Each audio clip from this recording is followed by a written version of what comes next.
శ్రీ విశ్వావసు నామ సంవత్సరం ఉగాది 2025 సంవత్సరం నుంచి మన ముల్లపూడి ఆస్ట్రాలజీ ప్రేక్షకులందరికీ కూడా శుభాకాంక్షలు. ఉగాది శుభాకాంక్షలు, నూతన సంవత్సర శుభాకాంక్షలు. మనకి ఈ సంవత్సరంలో మేష రాశి వారికి ఆదాయము 2, వ్యయం 14గా ఉంది. రాజ్యపూజ్యము 5, అవమానం 7గా ఉంది. కాబట్టి మేషరాశి వాళ్ళకి అందరికీ కూడా వచ్చేటటువంటి ఈ ఆదాయం అనేక రకాల వనరుల వల్ల వచ్చేటటువంటి ఆదాయం అంతా కూడా 2 అని చెప్తోంది.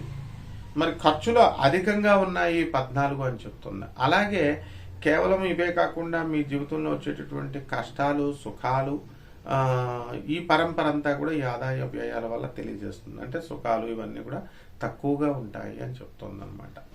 కాబట్టి మేషరాశి వారికి మనకి ప్రధానంగా ఉన్నటువంటి గ్రహాలను కనుక మనం తీసుకుంటే, గురుగ్రహం మే 30, 2025 సంవత్సరం నుంచి మనకి ఎక్కడి నుంచి అండి, ఈ యొక్క వృషభ రాశి నుంచి మిథున రాశి సంచారం జరుగుతుంది. ఆ తర్వాత మళ్ళా ఒక 4 నెలల తర్వాత మనకి కర్కాటక రాశి సంచారము, మళ్ళీ తర్వాత రెట్రోగ్రేడ్ అయ్యి వెనక్కి రావడం, ఇలా గురుగ్రహ గ్రహస్థితి ఉంది. కాబట్టి మనకి అక్టోబర్ నెల వరకు కూడా ఆదాయం ప్రధానంగా మేషరాశి వారికి బాగుంటుంది. ఆదాయాలు ఎలక్ట్రానిక్స్ ఇండస్ట్రీస్ ఇవన్నీ ఉన్నాయనుకోండి, ఇవన్నీ కూడా మనకి మే 30 దాటిన తర్వాత కొంచెం డౌన్ అవుతాయి. సాఫ్ట్వేర్ కంపెనీస్కి సాఫ్ట్వేర్ ప్రాజెక్ట్స్ రావడానికి వీటికి వాటికి. మరి అలాగే శని మార్చి 29, 2025 సంవత్సరం నుంచి ఏమైందండి, మీకు చక్కగా మీనరాశి సంచారం జరిగింది. కాబట్టి ఈ యొక్క శనిగ్రహ సంచారం వలన విదేశాలకి, విదేశీ యానాలకి వీళ్ళందరికీ కూడా చాలా బాగా ఉపయోగపడుతుంది. విద్యార్థులైతే మరి ఆగస్టు దాటిన తర్వాత విద్యార్థుల చదువు కొంచెం డౌన్ అవుతుంది. కాబట్టి వీళ్ళు ఎగ్జామ్స్లో ఎక్కువగా చదవకపోతే కనుక నిర్మోహటంగా ఫెయిల్ అయిపోవడానికి అవకాశాలు ఉంటాయి. కాబట్టి జాగ్రత్తగా చదువుకోవాలా ఒళ్ళ దగ్గర పెట్టుకొని. అదేవిధంగా ఈ యొక్క రాహుకేతువులను మనం తీసుకున్నప్పుడు మరి మే 29, 2025 సంవత్సరం నుంచి రాహు మనకి ఈ మీనరాశి నుంచి కుంభరాశి సంచారం చేయడం జరుగుతుంది. అదేవిధంగా ఈ కేతువు కన్య నుంచి సింహరాశి సంచారం చేయడం జరుగుతుంది. కాబట్టి ఈ చేపల రొయ్యల చెరువులు నడుపుతున్నటువంటి వాళ్ళు, వ్యవసాయం చేస్తున్నటువంటి వాళ్ళ పరిస్థితులంతా కూడా మనకి జూన్ నెల నుంచి బాగుంది అని మనం చెప్పుకోవాలి.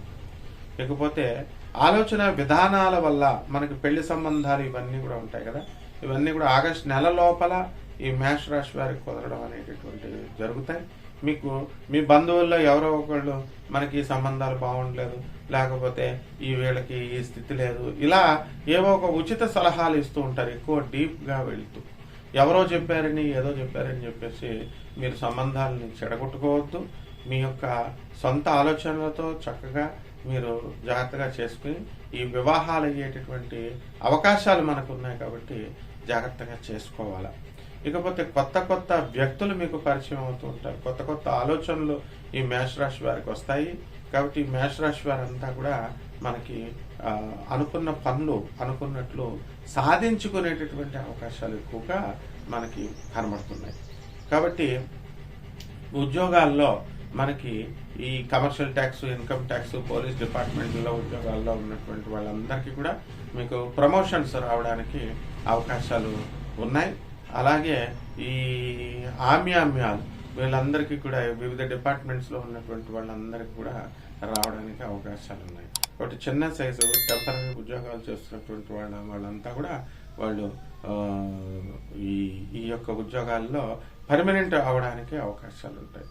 ఇక పరిహారాలు మనం తీసుకున్నప్పుడు ఈ మేషరాశి వారికి కేతుగ్రహ జపం చేసుకోండి, కేతు స్తోత్రాలు చదువుకోండి. కేతువుకి కిలోంపావు ఉలవల్ని ఆవుపేట రంగు ఉన్నటువంటి వస్త్రాలను కానీ లేదా మల్టీ కలర్డ్ వస్త్రాలను ఇచ్చి పేద బ్రాహ్మణులకి మీరు చక్కగా ఉదయం 7 గంటలకి మీరు దానం చేసుకోండి. అలాగే దశమహావిద్యల్లో ఒకటైనటువంటి ఈ యొక్క కేతుగ్రహానికి దశమహావిద్యల్లో ఒకటైనటువంటి ధూమావతి అమ్మవారి యొక్క హోమాన్ని మీ ఇళ్లలో జరిపించుకోవడం ద్వారా బ్రహ్మాండంగా ఉంటుంది. అలాగే వేప చెట్టుకి చక్కగా నీళ్లు పోస్తూ 108 ప్రదక్షిణాలు మీరు సోమవారం నాడు చేయాలి. ఈ విధంగా చేసినట్లయితే బ్రహ్మాండంగా ఉంటుంది. శుభమస్తు.